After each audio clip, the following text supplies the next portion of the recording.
Hi, this is Hunter Foster, and I'm stepping in today for Stars in the House for my friends James and Seth. I sort of feel like Joan Rivers, like when she went on the Tonight Show. And I really love what they're doing. You know, this show has been such a terrific thing for our community and for everyone out there by bringing on stars and getting cast reunions and doing all that they've been doing and raising so much money. I just am just an honor to be a part of this today. And they reached out to me and they said, you know, they wanted to help regional theaters and to give them a spotlight on their show. So they reached out to me. I am the artistic director for the Red House Art Center in Syracuse, New York. I've been the artistic director now over a year. And this was my first season, actually. So it'll always be remembered that we had to cancel our first season, unfortunately, because of the coronavirus. But I really I want to thank them both for having me on here, and I think we want to discuss some things that I think are important to regional theaters and important to the future of theater. I just want to say to everyone out there, I hope you're safe. Please remember to social distance. Please remember to stay 6 feet apart and to wear masks. I know it feels like things are sort of getting back to normal, but please be safe. A good friend of ours just recently had COVID-19, and she just tested negative. So it's still happening out there. So please be safe. And concerning what's going on in our country right now, which is, it's strange times, but I think it's something that's eye-opening, and I think we're going to be better for it as we move forward. And we were at a protest here in Syracuse the other day, and a speaker said that arts organizations need to play their part. They need to step up and help tell this story, the story of what's going on in this country. And, that should be our goal as a nonprofit organization, is to lift up the community, to bring the community together by the stories that we tell. I mean, we're, as artists, that's what we do. And so it got me thinking when I was going to be a part of the show that, we're trying to develop new works that sort of reflect the world that we live in. And what I realized is that we had two pieces that actually are sort of reflecting what's going on, especially during the pandemic and what happened to George Floyd and to others in the Black community. So we wanted to talk about that today. I wanted to bring on both shows today and sort of discuss how the development of these shows and sort of their significance right now of what's going on. But first, I want to tell you a little bit about my theater. So we have this theater that's in downtown Syracuse. It's about 44,000 square feet. It's got 2 theaters, and it's a really wonderful place to create theater. And one of what's significant is that it's sort of like big black boxes, so we can like do different configurations, which has been a lot of fun. Our first season, we opened with Rent, and we actually did it in the round, which was really cool, and it was very immersive. And the spirit of the show, one reason why we chose it was because we wanted to embrace community, and we just wanted it to feel being that close, that it felt very communal, and I thought it really sort of achieved that. And that's what I think theater is. It's bringing the community together and lifting up the community. We were in the midst of doing Fences, which was directed by Ted Lange, and we were in the first week of rehearsal when we had to pull the plug on the show, unfortunately, and we had to cancel the show. And then we had to cancel Fun Home, which was our final show of the season. So we were only able to do 4 shows this season, and we're sort of, in a holding pattern right now until we know exactly what's going to happen. We don't know what's going to happen for the future, but we're still waiting. But we're continuing to do other things, like we're doing a series of shows called Red Talks, which we do every Tuesday night at 5:30. We sort of, which embraces the community. And we talk about education, and we talk about theater. And in fact, we had an Ordinary Days reunion a few weeks ago. So we brought back the original cast of Ordinary Days. And we're continuing to do that. We're also continuing to teach classes. And we are having summer camps. So Governor Cuomo is allowing us to do summer camps this summer. And so we are going to have summer camps starting July 6th, and they run through the summer. And we're also doing virtual summer camps. So if kids out there that are interested in taking classes, you can check out our website, theredhouse.org, and maybe take a part of one of our virtual classes. So I want to start by talking about our 2 shows. So we had a New Works Festival. We're doing another one this January, but we had one last year, and we had a ton of submissions all across the country of people submitting plays. And again, I was trying to find 2 plays that I felt that were significant to our community and what's going on in the world. And so I chose a play called Trophy Room. And then when we got to the pandemic, I was approached by Drama's Play Service about a play called Waiting for the Host. And this was a play that's a Zoom play, basically. It takes place on Zoom, and because you're thinking, like, how am I going to create theater? Like, how am I going to continue theater when we can't go into the space? We can't even go in the theater. We can't get together as a group. So how do we continue to do this? So when Drama's Play Service came to us with Waiting for the Host, I thought, you know what? Let's just do it. Let's record it on Zoom. Let's rehearse it, and let's stream it. And so we did that. And so we actually did it the night we were supposed to open Fun Home. And we had an opening night toast, and we just treated it like any opening night. And I can't tell you how good it felt to feel like you were opening a show, which just feels like years and years ago that we ever opened a show. And these 3 months have seemed like 3 years. So we opened the show, and then we streamed it for a full weekend, and we just had a terrific time rehearsing it, working on it, and then finally doing it. So I'd like to start by bringing on the cast and the writer of Waiting for the Host, and so we'll have a little discussion about it and how we sort of put it together. So I'd like to introduce Jen Cody, Yarissa Millan, Robert Denzel Edwards, and the writer Marc Palmieri. Hi, guys. Hi. Thanks for joining me on the show. Thanks for having us. How is everyone? Yeah, yes, thank you. Jen, how's the living room? Great. How's the bedroom? The bedroom's great, just great. So, Marc, why don't we start with you and just tell us a little bit about about the play and what it's about. Well, it's set on Long Island, where I set just about all my plays, and it's begins. The first part, Waiting for the Host, starts. It sets on the last night of Passover. And it's a local church group, who had been brought together to do a streaming version of the Passion Play for Palm Sunday, which was streamed out of their church. And they missed the opportunity to do this, but the priest gets everyone together, and it's a rehearsal of the Passion Play among the vestry of the group, sort of the board of directors of the theater, and a guest artist, a guest local actor, playing the role of Jesus, which is how I got the idea. Local church asked me to read the role of Jesus in their streaming of the Passion. So that's the setting of part one. Part two is let me a month and a half or so later. Yeah, I'm sorry, I forgot. Wait, let me preface this. So we do Waiting for the Host, and Marc, it went so well that I went, which it did. It was that people really, really enjoyed it, and I love these characters so much. I wrote to Marc and I was like, have you thought about doing like a sequel? Because it's only 30, 40 minutes. I'm like, I think I want to see where these people end up. And so Marc was like, I'm on it. And then you had to play like in 2 days or something. It was crazy.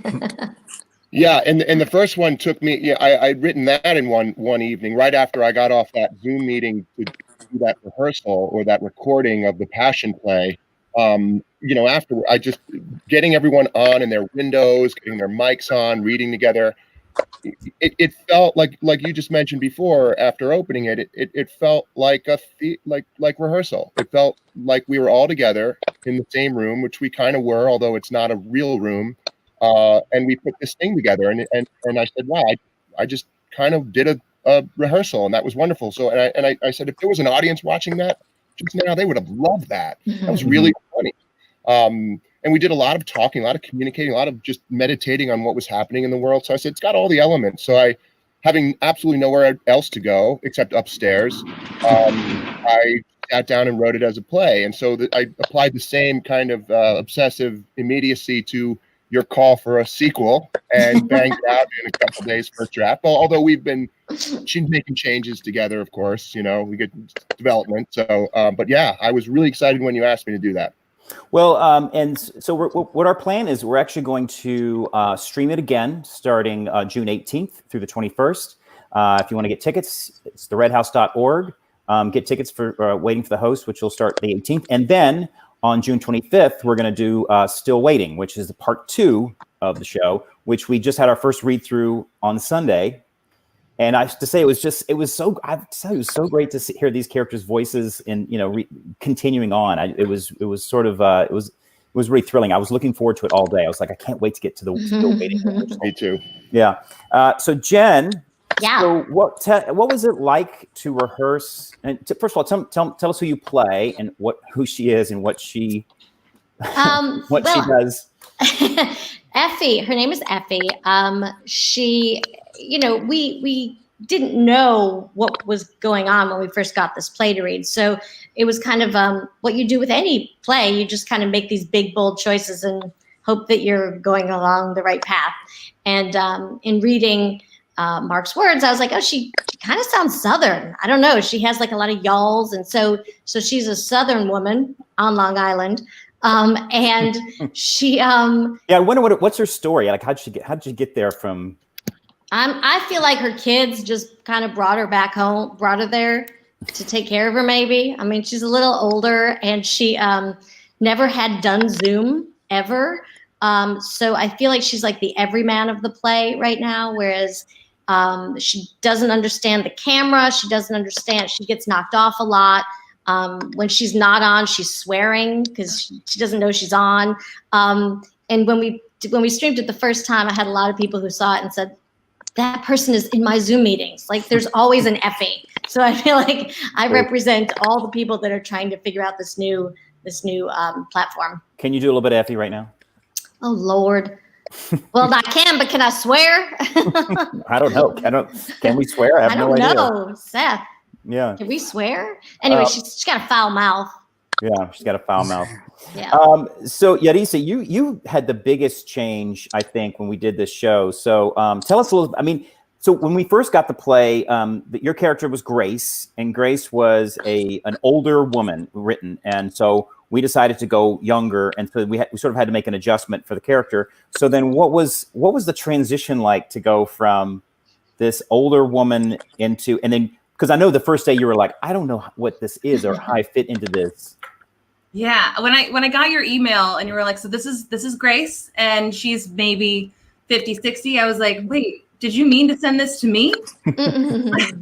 Hold on. But reading it was fun to discover her because like the little descriptions that like Marc gave me that could play in there, the little like, he's a little spacey in this moment. And I definitely have moments of that as like Yarissa and like my friends will tell you that I kind of will like look around and not pay attention and like, oh yeah, this is what I'm supposed to be doing. So it was kind of fun to like see those little characteristics that were kind of already in there.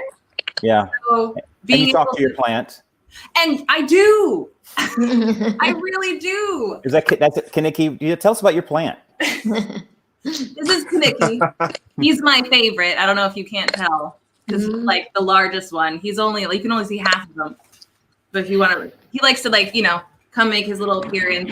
Let him go. I feel like it's very fitting for the name Kaniki, right? What up, Knix? Exactly. But he was fun to like bring into, and I think that I got to see Grace, especially when I decided I had your permission to make her big and like wear the caftan and like have the colors and like, which is kind of something that I obviously had since we're home. So I have those things. So it was fun to bring some of myself and make her younger. And she's just really happy to be a part of this community and just happy to be there. I kind of created a backstory that she teaches yoga at the church on like Wednesday nights and Saturdays. She's the one after church that like brings you the donuts and the coffee and like asks you about your day, and she really cares. She really does. And so it was fun to really play and bring that to her, breathe that life to her. Talk about the back. I mean, that's so interesting. When in creating a show, and again, we were all sort of learning how do you create a Zoom play, and we had to figure out where, like, Robert, I've seen you in front of that door now. But like but we all, there's so many factors that go into like creating the Zoom play that, you have to, what background, where the lighting, the, that you're literally just doing it from Zoom and what you're going to wear. And so then I loved it. We started creating you sort of created you and Jen both started creating your whole background of what how these characters would be living, having the plants and having Jen, you had the the Afghan behind you, and it's interesting that I mean, I don't want to, like, as I know Robert hasn't spoken yet, but the interesting part about it for me was trying to do comedy on Zoom, because it's you can't, like, comedy's like science, right? And it's math, and you don't have the ability, because you don't know what the person you're talking to's bandwidth is, and so how long do you wait? Is there, like, that whole part? I'm still trying to figure out. So, but that was like another whole nother factor that we hadn't even thought about. Robert, so tell us about your character and his relationship with the woman who plays Jesus. All right, so I play Vincent. Vincent is a local gym teacher, and my backstory is I feel like I got into the church group because my family has been in it for a while, so I'm just like following the trend. I attend church semi-regularly, and I usually play Jesus, but this year Father decided to invite my ex from my later high school years, and so she gets in there and causes a ruckus. It's a lot of ruckus and a lot of shade being thrown. So, I love that Vincent relationship. I love the relationship that Marc created, and especially your chemistry with Peggy. It's but I mean, I guess, how do you create chemistry? Like, especially there's that one moment where you have that moment where your hands go to your lips, and you're supposed to be like you have this animosity towards each other, but then you sort of grow towards each other, and then in part two the relationship blossoms. Like, how is that, like, trying to create a relationship, like you're basically the leading man and she's the leading lady, and you can't be in the same room? It was extremely hard, but then I had to think about it as if because the play is so relevant to today, and like what would happen today. And then I started looking into how are people dating during this time, and came across stories where it's like there's still connection through the screen. So I heavily relied on the words and relied on the story that was there to create that chemistry in a way. Did that make sense? Yeah. I mean, it's that I thought about that a lot between the two of you. I'm like, we have to believe the two of them are sort of like having this relationship and maybe getting back into something. But how do you do? It was that part was for someone, like I said, I have no training in Zoom plays, so never done one. So maybe we should have a book, directing for Zoom plays. But like how do you? It's because we also have to. Part of the editing process was making sure that we had certain boxes next to each other, and that was another thing. Is like we're trying to navigate a platform that we just learned a few months ago. Like I had never been on Zoom, never even. I mean, I've heard of it, but I didn't know what it was. And so I remember the day we were like, "How do we get all the boxes right?" And they were like, "Oh, we have to log in a certain way. Like you have to log in a certain way to line up the boxes the way they're supposed to be, so then we could have you and her." Like at one point, I think Effie was in between you and Sarah, and then I wanted to make sure, directorially, I was like, okay, I want them to be together, close to each other. But then how do you do that? So we learned a lot. And now for Still Waiting, I feel like we it's going to be a breeze, right? Well, even though we were talking right before we came on here about you're acting with the person and you want to look at them, but me looking at Yarissa right now is not necessarily where you see Yarissa, or anyone else on the Zoom sees Yarissa, but I really have to look in the camera. Else, it's ridiculous. It's ridiculous. Well, if anyone wants to check out Waiting for the Host, you can go and get tickets at the redhouse.org. They're on sale for Waiting for the Host starting the 18th through the 21st, and then Still Waiting starting the 25th through the 29th. Let's go back. I want to talk a little bit about the and we talked about this the other day, Marc, about pacing. Pacing is so important. As a director, I'm always like, oh, pace. But also as a writer, pace is important because you're writing the dialogue a certain way. That's why I don't like it when people paraphrase. As an actor, I paraphrase. It doesn't matter. And then now as a director, I'm like, no, you got to say the words, because like you learn a lot as a director. I was like, oh, I had some bad behavior as an actor. But as a writer, how do you adjust? And I know you just did a new rewrite of Still Waiting based off the read through. How do you deal with that as far as pace? Because like as Jen was saying, pace goes off. Certain people's bandwidths are slower, so they may be hearing their dialogue not as fast as you're hearing it. Like, how do you adjust when you're writing it for the internet? Yeah, well, in so many ways, just in the couple of months that I've been in the Zoom play business, I've learned so much. On my end, I have to try to think about the possibility that bandwidths are different, right? Or there's some interference, or there's some crossover of sound, and try to avoid setting that up. So what might be expressed across 5 lines in an exchange, where each character might, say 3 different lines together, I try to pack more information in and make it a 2-line exchange, that kind of thing. And learned, of course, for jokes, say, for a funny line where you would hope that naturally there may be some beat to allow some space for a reaction from the audience, right? That's not there as well. So as a writer, I have to try to anticipate some of that, and technically too, even blocking wise, there are opportunities there, of course, because again, and I've kind of stopped counting how many levels this is meta, this whole experience.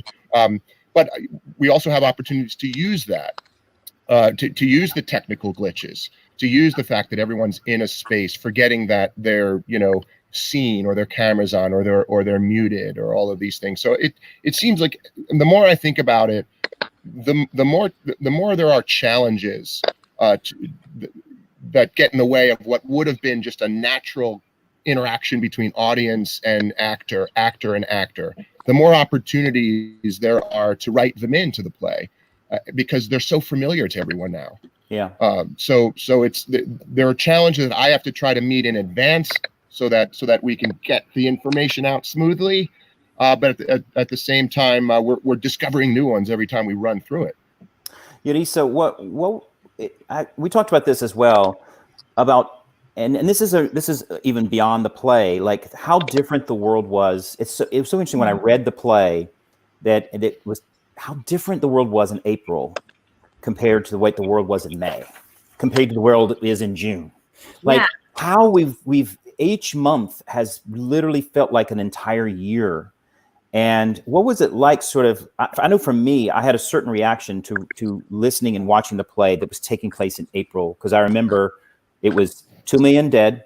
That was the thing that kept getting stuck in my head, was like 2 million people are going to die, and we're going to be shut down for, who knows, for 10 years. I mean, all those, doomsday things. I mean, what was it like to sort of revisit that time, and I know it's only been a month, but it feels, so long ago. It feels like it feels like an eternity. The progression of it, back in April, obviously we were all, nobody really, we didn't know anything, and it was a little scary. So when going through the script, and it's talking about that it's April 2020, and we're using this as a tool to communicate and come together, and like as a sense of community, a connection. There's the word I'm looking for. Connection, making connection, still maintaining those connections with people that and finding the words. Like there was something that Theo said, the pastor, where people are coming to him for questions or for answers, and he doesn't have those answers. And it was kind of where we were at that time, of all feeling human. Living in New York City, we're constantly go, go, go, go, go, and superheroes. And this was a time where we were stopped in time to really think about what was happening. And I love that Marc wrote that in and gave that to Theo, who is our rock, our guide, through church, and it was just a nice human moment in there for all of us. And I think what you made it, just so if people haven't seen it, that's Father Theo is the pastor of the church who's sort of putting this play together, and he sort of has a moment of of crisis of faith, or just a moment of questioning. And I think it's hard sometimes when you see people that are supposed to be the rock, the foundation that you lean on, and you want them, and then when they have their own personal lack of faith or crisis, that is so, because you want them to be the rock, and it's hard. That's hard. You're like, what do you do? What can I do? Mm-hmm. And I think, that's a good question that we are given. It's in that monologue. Yeah. Robert, what was it like when you saw it? It was so weird. It was honestly weird for me. I have no training in on-screen camera acting.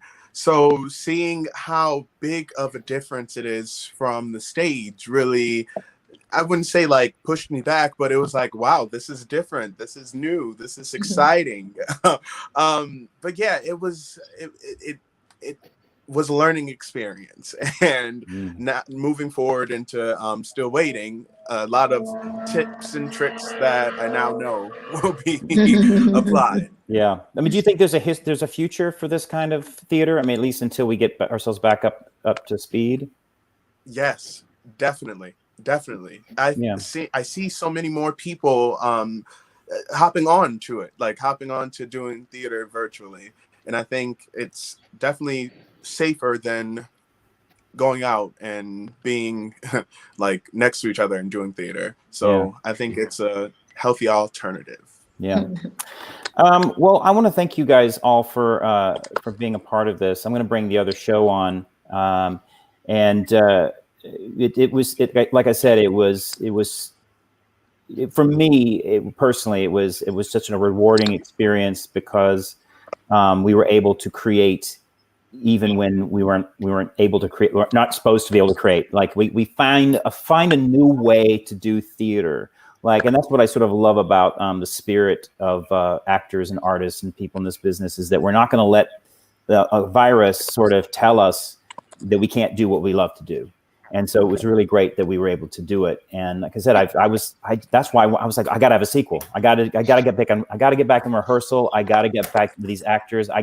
It was so rewarding just to say, And I have to say, Hunter, what Marc wrote, I mean, we just did the first read through the night before last, but what Marc writes as the last line about we're just going to keep making stories and telling stories, that is where we are in June is that's all we got. It's really, I don't know, that's all we have, is to just keep telling stories, and how we tell them will change, and about what we tell, it will change, but it's still just storytelling. Yeah, we got to keep doing it. So just again, waiting for the host will be, we'll restream it starting June 18th through the 21st, and then still waiting will be the 25th to the 29th. And we have a new cast member. We have a new cast member, which we're very excited about to announce, will be Broadway's Jeremy Kushner. That's right. Broadway's Jeremy Kushner is going to be, and Jeremy and I go all the way back to Footloose, which was many years ago. I won't talk about it. I can't believe we won't talk about Footloose. Okay, so I love Footloose, but why was I in that show?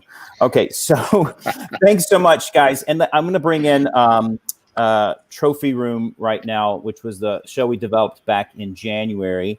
And I'm going to introduce Mike DiSalvo, who is the playwright for Trophy Room, and Temar Underwood, who is the director of Trophy Room. Hi, guys. What's up? How you doing? How you guys doing? Good. Can we actually talk about Footloose? I think that might be interesting. You want to talk about Footloose? Maybe. I understudied Jeremy. So I was supposed to be this incredible dancer, and Jeremy's a terrific dancer. Yeah. And I shouldn't have been in that show, but but I was thankful that I was, and then I have a knee injury because of it, but it's okay. So let's talk about Trophy Room. So just to remind everybody, what, like I said in the opening of the broadcast, is that we did a sort of a nationwide search for a play, one play and one musical, and we actually have open submissions right now for our Newark's Festival for 2021 next February. So please, if you want to submit, if you have a piece, please go to our website, theredhouse.org, and submit your play or musical, and we will choose one play, one musical, and we'll do a full 2-week workshop, which we'll do in January of next year, or February. Fingers crossed that we can be in the theater, but I'm hoping that we'll be in by then. So we read through a ton of plays, a ton of musicals, and I'm a big believer in finding work that reflects the world that we live in, that makes a statement about the world that we live in. And so I came across this play called Trophy Room and realized it was written by Mike Salvo, who I have worked with as an actor, and was just so thrilled that I was able to do this workshop. The play deals with some pretty difficult topics, and that's one reason why we want to talk about it today. And at the time, we did 2 readings of it back in January, and we had 2 Q&As afterwards, and it was interesting hearing everyone's different perspectives about the piece and what it sort of meant to them, and even hearing from the actors that were in it. Mike, can you just tell us a little bit the synopsis of the play? Sure. Well, the play's set in a warehouse, which is actually a real place in the Midwest, which is a warehouse used to store all of the goods seized by customs agents related to illegal poaching and endangered species. And it was one of those weird things where, some inspiration for plays comes from all sorts of places. This is one of the first times where like a place was the inspiration. I read this article in National Geographic about this warehouse and thought that's a really interesting place to set a play. And so the play centers on 3 security guards who work the night shift at that warehouse. And then the driving force of the play was, me as an artist and a storyteller wanting to figure out what my responsibility is in terms of reacting to current events. And I started this play 5 years ago after a series of pretty horrific police shootings against Black men. And so it was one of those things where I read the article about the warehouse and I wanted to respond to things that were happening in real life. And so the play deals with these 3 security guards themselves reacting to a series of police brutality in the community, and then how they deal with each other through that.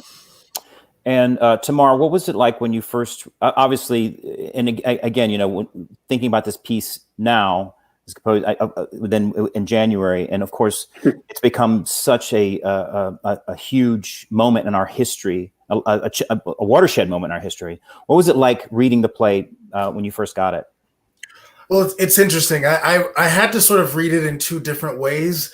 I read it as a director, and I also read it as a Black man, and it's both things inform the other one as far as your response to the play. So as a Black man, it certainly resonated a lot in a lot of ways, because this is something I've dealt with, my family has dealt with, my community has dealt with, and so it really touched a nerve and made me think about a lot of questions I have and a lot of feelings I have within myself and about the country.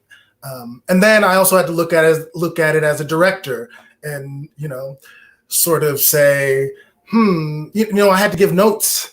So I had to say, yo, Mike, I think the drama in this moment would work better if you made this change, and he could take that note or leave it.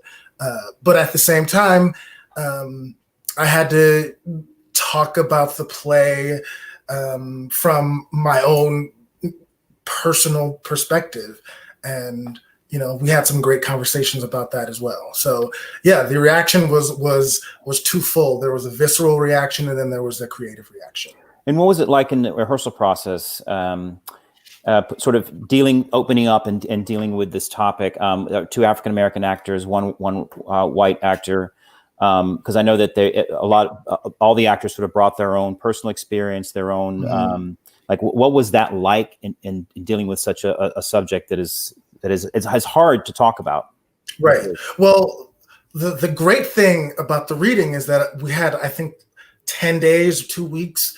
So we really spent the first, I think, 3 or 4 rehearsals just around the table and opening it up for honest conversation and dialogue, all with the goal of helping Mike make a better play and make a more relevant play. But yeah, it was me and Mike and the three actors and the stage manager. And I think that stage managers are also artists, and we all sat around and had very open, honest conversations about these issues, but always with an eye towards how it helps the play generate its meaning. Yeah. And how do you think, and this is a question for both of you, is how do you think, like, I'm a firm believer that, as artists, that we do things to help shed light on things, to help us be better. Like I always think, I want to show the faults and the things that are wrong, and then point the way towards something better. Like, do you believe plays like this or how do plays like this or other plays fit in the world of sort of changing society? Because when I went to like I said at the top, I went to the rally on Saturday here in Syracuse, and that's one of the speakers said the artists have to tell the story. They have to continue to that's going to help us move forward. And right now it's hard. We can't do theater. But I mean, do we believe that that things like this can shed light? I mean, and again, as a director, maybe my point is, do you want that? And as a writer, do you want the play to sort of help change things, to shed light on things, to make a difference? Yeah, I mean, I think it's one of the jobs of theater is to reflect, life and society back to itself, and that can happen in a variety of ways. I mean. And all of them are important. It can be broad comedies, it can be musicals, it can be dramas. But I think that's what theater does best, is it gets people together and it presents a story and then offers an opportunity for discussion and for talk and hopefully for new ideas. So I think even now with technology and with Zoom, that's still possible. So I like to think that is what theater should be doing. Yeah, and I also think and does. And I also think that the experience can't end when the curtain goes down. I think us as artists, especially when we're dealing with these topics that are so personal and important, it's important for theaters to facilitate conversations about these pieces. So the actors and the director and the writer and the artistic director and stage managers we should all provide ways for a dialogue to happen with the audiences that want to further their understanding of the piece and help change themselves. And what was it like? Again, it's a question for both of you. What was it? I remember those Q&As that we had. And so again, I'm a big believer in Q&As and reaching out. Like you said, it's got to extend beyond the curtain. It's got to extend. It's a dialogue. It's something so we can all. I mean, theater should be educational. It should. That's why we also have pre-show. We do pre-show talks as well. So we talk about the show before, and then we talk about the show afterwards. It just shouldn't be like I'm in and out. Like it should be something that helps educate all of us. What was it like to hear? Because I remember that, especially the first night that we did. So we did two performances, and I remember the first night, and that Q&A went on for a good 40. It felt like 30, 40 minutes, and there were a lot of interesting things that were brought up. Do you remember? Do you remember anything that sort of stood out to you, comment-wise, about the reflection on the play? I don't remember the exact comment, but I remember there was a gentleman that had some problems with the piece. And I don't remember what his everyone has their own opinions about what works and what doesn't work in a piece. And I remember he and his wife were there. And then the next day they came to a reading of the musical in the New York Festival that we happened to be at. And she came up to me and she said, "We discussed this play all the way home, all night, before bed. We discussed it all day today, and even the husband didn't necessarily like the show, but it started that conversation with them that lasted, and they have to go into their hearts and their minds and continue to develop. And that's the one thing that I remember big time. I remember the exact same story too. I remember she was very fired up and they had a lot to say, and it was great. It was a great talk. And then the next night they came back, it was like, we argued all the way home, which is what you want. You want to, spark conversation and, force people to look at situations in a way that maybe they hadn't before. And it was important to me that the play not try and present an answer to anything. Like, it's not like, hey, this is bad and here's a solution. It was just, this is a reflection of things that are going on and maybe a different way to think about those things. And then from that, promote discussion that hopefully will lead to change of mind, change of heart, whatever in the moment. Or just become aware of these things. Yes. Some people haven't even thought about them. I think that, I think that people, the rash of, police shootings of Black men, and we're like, the rash, this is not some new event. It's just being filmed. I think that's, but it's also a very funny play. So I don't want to, it's very, it's topical, but it's also funny.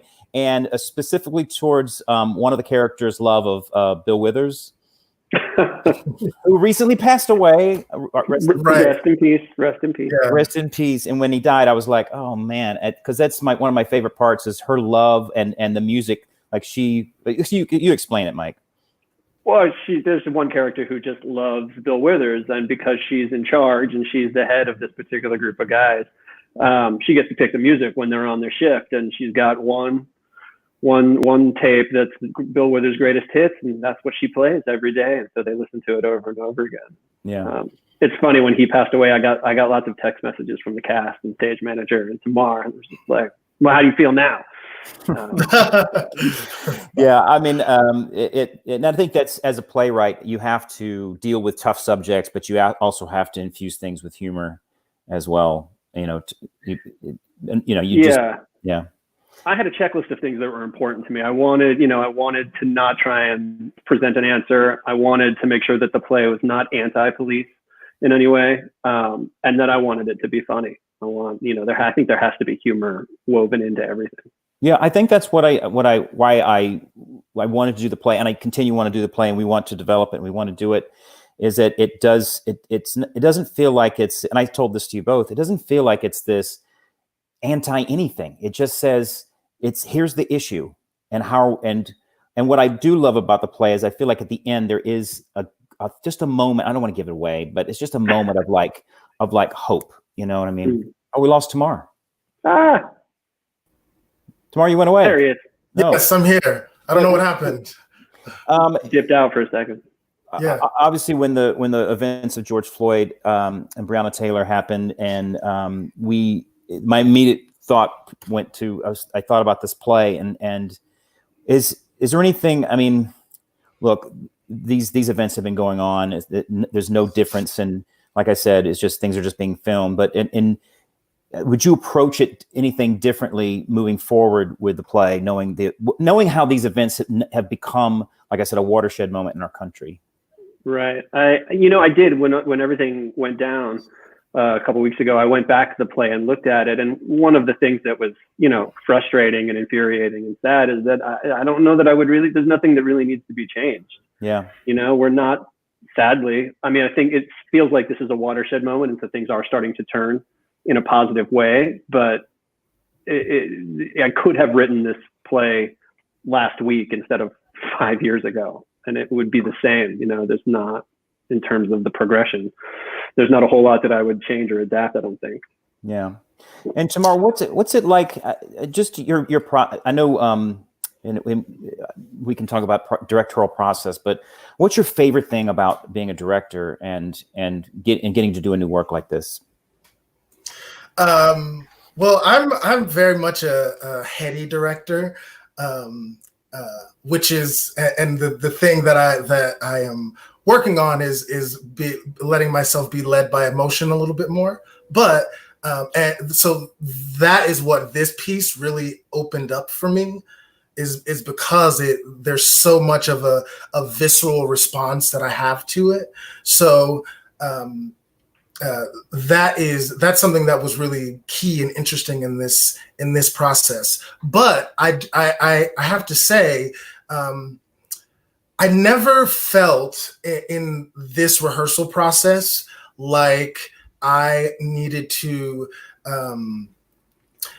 really pour out my feelings about the situation as I was directing, because I felt like my experience as a Black man sort of would live through my analysis of the truths, of the emotional truths of each moment.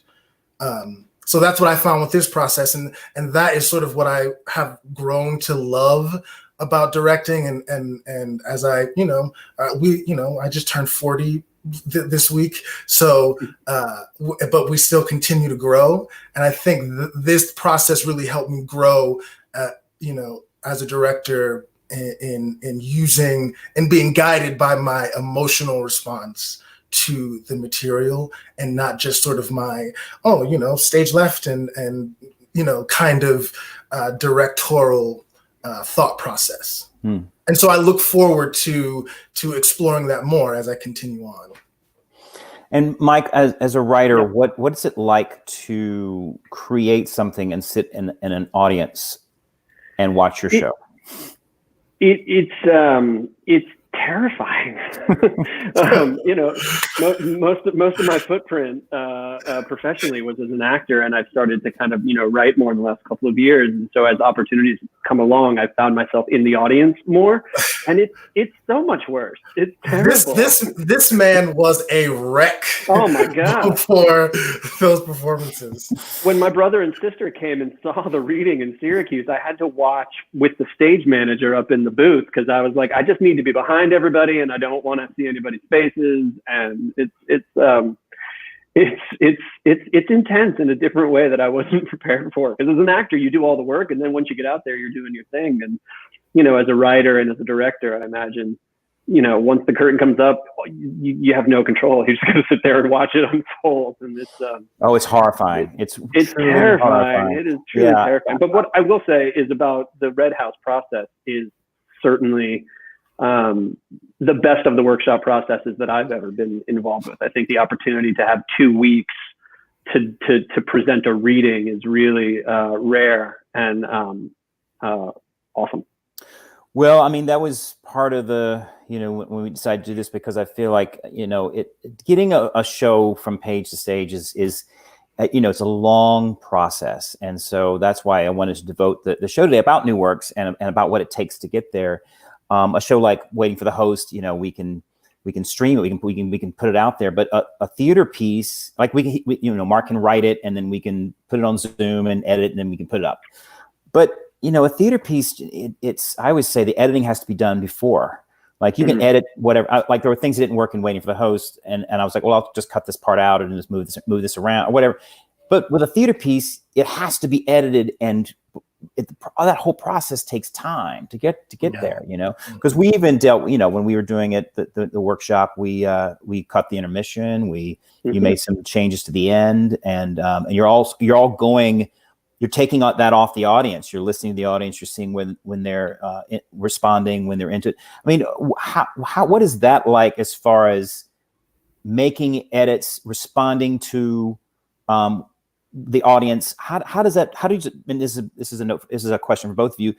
How does that process work? Sort of listening to the audience, engaging from them, this could be with pace, this could be with jokes that don't work, it could be with the emotional moments that are happening in the play. What is that process like? Temar, we'll start with you. Well, for me, it's a lot of surreptitiously staring at the audience during the piece to see how they're reacting, and a lot of times they reveal to you things that you haven't noticed. For example, there's guns in this play, and we didn't really get guns until like just before the performance. the reading.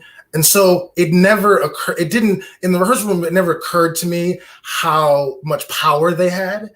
And so, but when they came out with the audience, you realized how much power that moment has.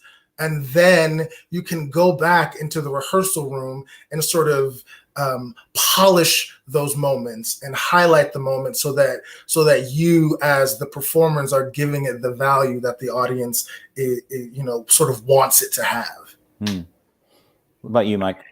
Yeah, I agree. I mean, I think you have a checklist in your head as a writer or as a director, and so there's just things you don't know until you get it. You can rehearse it, but until you have an audience full of people sitting there, you're like, okay, good, that's funny. Okay, that joke's not working at all. We got to get rid of that, or we have to change it. Why isn't the joke working? Or maybe there shouldn't be a joke at all. And then, like Temar said, is the necessary tension going to hold when the guns come out? And it's so informative. So the chance to kind of see it with an audience, go back and tinker, see it again, and maybe you changed something that you shouldn't have changed, and you can always go back. But I mean, I think that's what's so great about the workshop process is at a certain point, you can, with other mediums, you can constantly tinker and then edit and you throw it out in the world. But with theater, because it happens live, you just don't know until you have that audience there. Yeah, I have to say, when those guns came out, I mean, the audience they gasped. You could see the breath. You're so right about that, Temar. The talking about a gun or seeing a gun on television, but when a gun comes out in real life, and those guns were toys, and we locked them up in my office, and I hated having them there. But the power of what that gun and what it represented and the symbol for it was just overwhelmingly powerful. And I remember the first time it happened, I almost came to tears. Like, it just was such an emotional thing to see those guns come out. And anyway, but I just want to thank you both for coming on the show. I know that this is again, I think this is. I want to thank you for writing tough subjects, and Temar for tackling tough subjects with a play such as this. And it was a really great experience to sort of work on the play, to have those discussions. And it was one of the highlights of my first year here, was to be able to do something like that. It was something I wanted to do from the very beginnings, to have new works, and to have that your play as well as Bislin and Bly was really one of the highlights of my first year. This is not one of my highlights, canceling my shows. Yeah, the Fences set is still up in theater. It's so weird. We just sort of dropped and just left, and we're hoping to get back in soon. So I want to thank you both for joining us. Thank you, and thank you for being artists, and for continuing. And we're going to keep working on the play, and hopefully do it one day, because I believe in it. Great. Okay, so I want to thank everyone who was here on our show today. Our cast of Waiting for the Host, and Yarissa, and Jen, Cody, and Robert Denzel. Oh my God, I was going to say Robert Denzel Edwards. And is he gone? Robert, are you there? Oh, maybe he left. He bounced. Okay, well, I'm done. I want to thank you guys so much for being a part of this. And if anyone wants any more information about our theater, please go on the redhouse.org. It's our website. You can check out some of our summer camp possibilities, our New Works Festival, which will be happening in 2021. We'll have some new information soon for if you're living in the Central New York area about theater that we hope to get back up at some point. But obviously the safety to our patrons and to our subscribers and our ticket holders is the most important thing. We want to continue the spirit of theater, and that's why we're continuing these Zoom plays, and we're continuing to do some of the things we're doing at Red House. I also, like I said, I went to the rally on Saturday, and it was Jen and I both went, and it was a really fantastic day. And I just want to give a shout out to Black Lives Matter of Syracuse. And if you want to help donate, it's paypal.me/BLM Syracuse. It was a really great rally. It felt hopeful. It felt people were wearing their masks and social distancing, which I think was good. And it just was a really sort of uplifting day. And like I said, I was really sort of touched by the speaker who said, you know, we need to continue to tell these stories. And that's what we're going to do. We're going to continue to tell these stories, and we're going to continue to tell stories for as long as we can. So thank you so much. Thanks to Seth and James for having us on today. And we wish everyone well. Thank you so much for joining us. Thanks, Thank guys. you. Bye. Take care. Okay.